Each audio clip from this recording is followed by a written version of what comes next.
한때는 제도를 운영하는 사람이 문제지 무슨 뭐 대통령 단임제가 뭐가 문제가 되겠느냐. 근데 사실은 아까도 말씀하셨지만 역대 대통령들의 말로를 보면 아닌 것 같습니다. 예. 그 아까 8명의 국회의원 중에 4명이 감옥 대통령, 가고, 예. 네, 8명의 대통령 중에 4명이 감옥 가고 2명은 아들이 감옥 갔다. 한 분은 퇴임 후에 수사받다가 아주 비극적으로 돌아가셨다. 그리고 한 분 남았는데 그분도 이제 오늘 기소됐다는 것 아닙니까?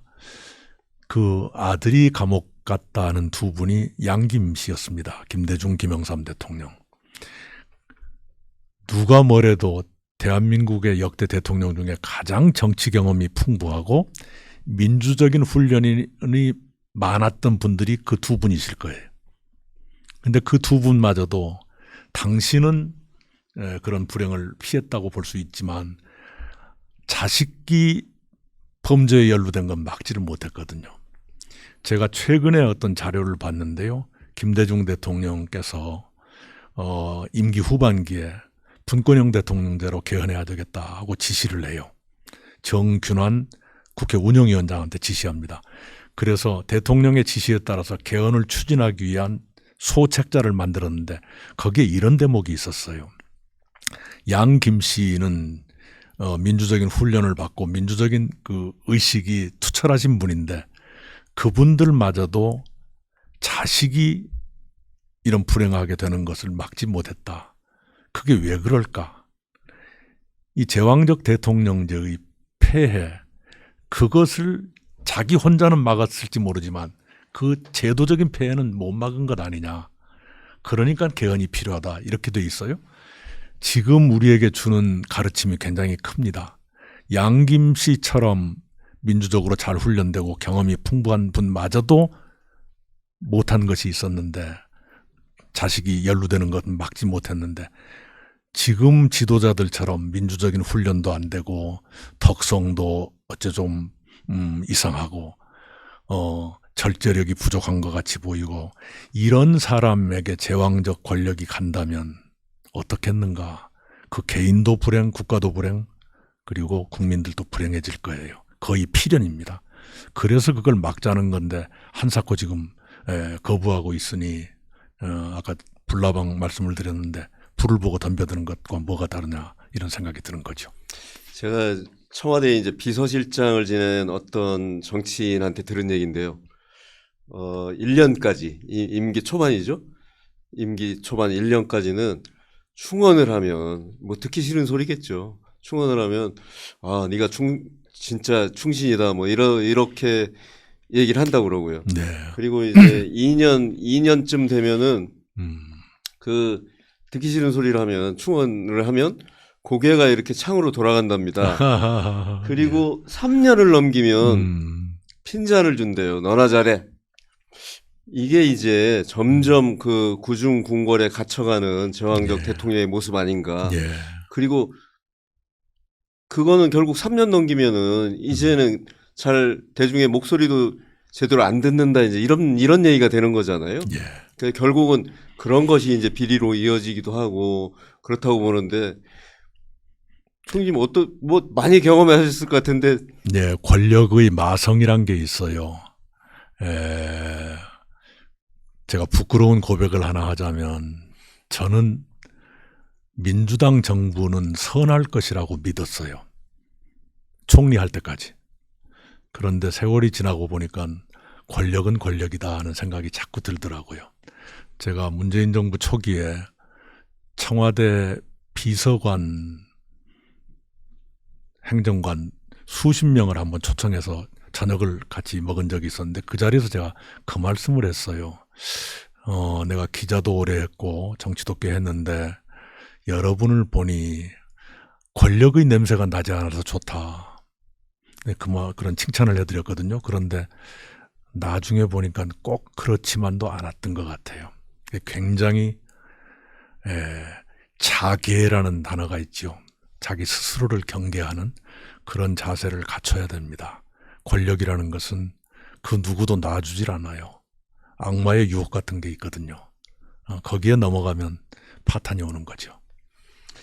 그 개헌이 뭐 말씀하신 것처럼 사실 키를 쥐고 있는 이재명 경선 후보가 수용하지 않으면 사실은 뭐 어렵죠.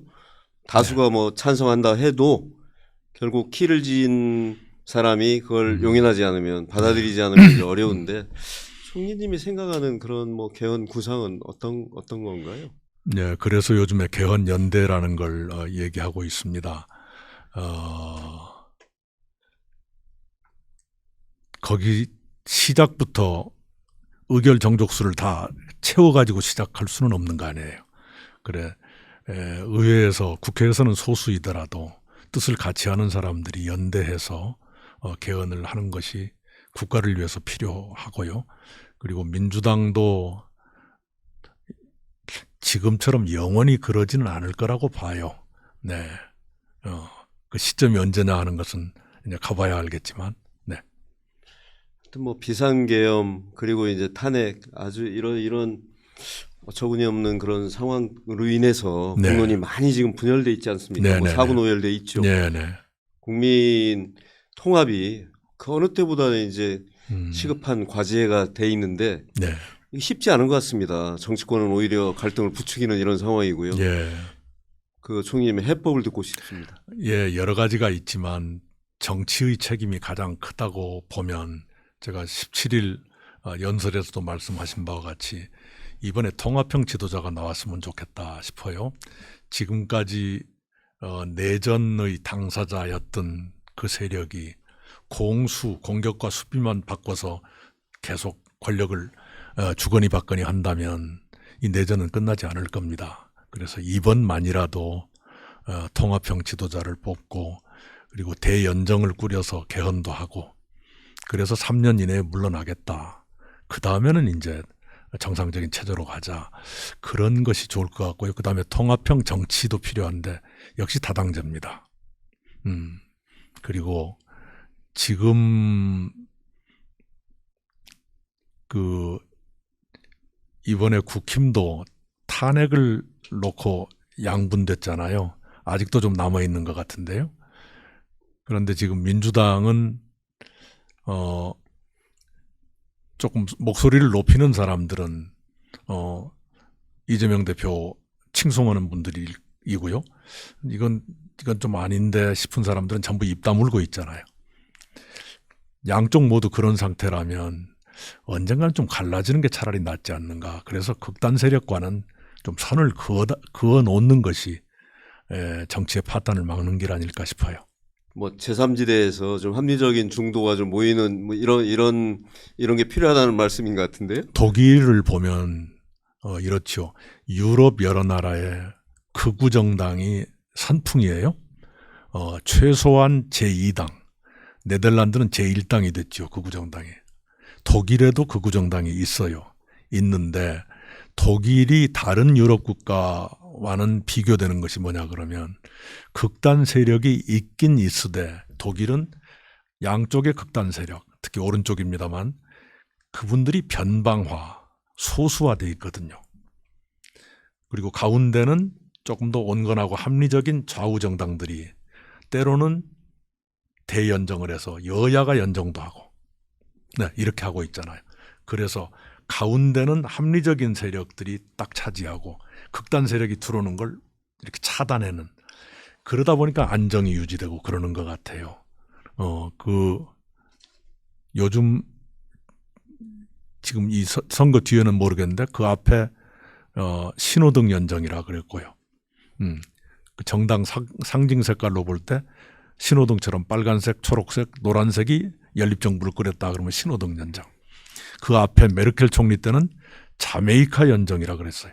자메이카 국기에 검정색, 초록색, 노란색이 있거든요.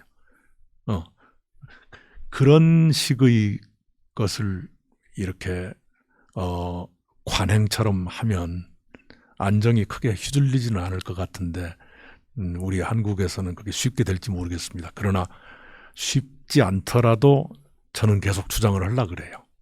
사실 뭐 중도가 빚을 발한 케이스가 있어요. 유럽에도 프랑스가 대표적이죠. 프랑스가 이제 한 67년인가 뭐 양당 체제로 가지 않았어요. 우리하고 비슷하죠. 그 프랑스의 사회당과 이제 공화당 양당 체제가 한 67년 이렇게 지속되다가 지금은 뭐 마크롱 대통령이 이제 그 영원한 전진당이라는 걸 만들면서 뭐 연합 세력이지만 그걸 만들면서 공화당이 거의 소수당화 돼 있지 않습니까? 그러니까 그 마크롱 대통령이 내세운 게 국민을 위한 중도예요. 네. 그게 이제 약간 역사적인 배경이 있는데요. 유럽에서 이른바 제3의 길이 선풍을 일으키던 때가 있었습니다. 영국의 토니 블레어, 독일의 슈레더, 이런 분들이 좌파지만 합리적인 것을 받아들이는, 슈레더 총리는 노동개혁까지 하다가 자기가 권력을 잃을 정도가 됐잖아요. 그런데 프랑스는 제3의 길을 거부했어요. 미테랑 대통령이 계속 갔거든요. 그러다 보니까 모순이 더 누적된 거죠. 바로 그런 배경 때문에 극중주의, 극도로 중도적인 그게 마크롱인데요. 그게 들어오게 된 거죠. 역사적인 그런 뭐랄까 작용 반작용이 있었달까요. 네.